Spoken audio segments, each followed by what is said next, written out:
લઠ્ઠાકાંડના પગલે આઈજી રાજેન્દ્ર અસારીની ઉપસ્થિતિમાં એસએમસી અને ભાવનગર પોલીસની બેઠક યોજાઈ। ડુપ્લિકેટ દારૂના કારણે લઠ્ઠાકાંડનો બનાવ બન્યો હતો, જેમાં 2 વ્યક્તિઓના મોત નીપજ્યા હતા, જ્યારે 17 જેટલા વ્યક્તિઓને સારવાર હેઠળ ખસેડાયા હતા। ત્યારે લઠ્ઠાકાંડના પગલે આઈજી રાજેન્દ્ર અસારીની ઉપસ્થિતિમાં ભાવનગર પોલીસ વડા અને એસએમસીની ટીમની બેઠક મળી હતી। બાદ લઠ્ઠાકાંડના ભોગદર્શોની મુલાકાતે લઈ સમગ્ર લઠ્ઠાકાંડ અંગેનો તાગ મેળવવામાં આવ્યો હતો।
અત્યારે જે છે હાલ એમાં જે લીગલ પ્રોસેસ જે છે હાલ એની કાર્યવાહી ચાલે છે।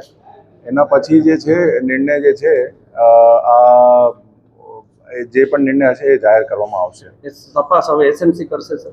આ અત્યારે જે છે અત્યારે એની લીગલ પ્રોસેસ ચાલે છે અને પછી જે પણ નિર્ણય હશે એ જાહેર કરવામાં આવશે। સર, આ જે ડુપ્લિકેટ દારૂ છે તે મધ્યપ્રદેશના ઉજ્જૈનમાં બન્યો હોવાની વાત મળી રહી છે, તે સાચી વાત છે?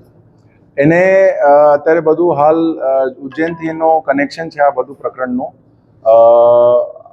જે મેટર જે છે એમાં ખરેખર એની પ્રોડક્શન ક્યાં થયું, કેવી રીતે થયું, અહીંયા ટ્રાન્સપોર્ટેશન કેવી રીતે થયું, અને નીચે જે છે કોને કોને આપ્યું, એ બધું હાલ એની તપાસ વ્યવસ્થિત ચાલે છે।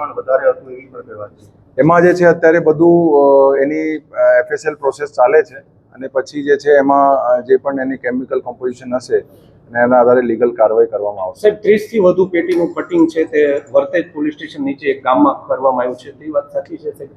એવું કોઈ વસ્તુ ધ્યાન ઉપર નથી। આ જે આપનો રોયલ સ્ટેગનું જે બ્રાન્ડ છે આના જે ડિસ્ટ્રીબ્યુશન જે જગ્યા થયું છે એની અત્યારે હાલ તપાસ ચાલે છે। ખરેખર કેટલા ટોટલ જે પેટીઓ કે બોટલો હતી એનો ચોક્કસ આંકડા જે છે એના જાહેર કરવામાં આવશે। અત્યાર સુધીમાં કેટલા બુટલેગરની અટકાયત કરવામાં આવી છે? એમાં જે છે ગૌતમ સોલંકીને અત્યારે પૂછપરછ ચાલે છે, એના સાથે સાથે બીજા પણ બુટલેગરની અત્યારે પૂછપરછ ચાલે છે। આપની ડેથ જે છે 2 લોકોની થઈ છે અને સારવાર હેઠળ અમારા સર્ટી હોસ્પિટલ મળીને 5 હોસ્પિટલમાં બધા સારવાર હેઠળ છે। Okay sir, thank you.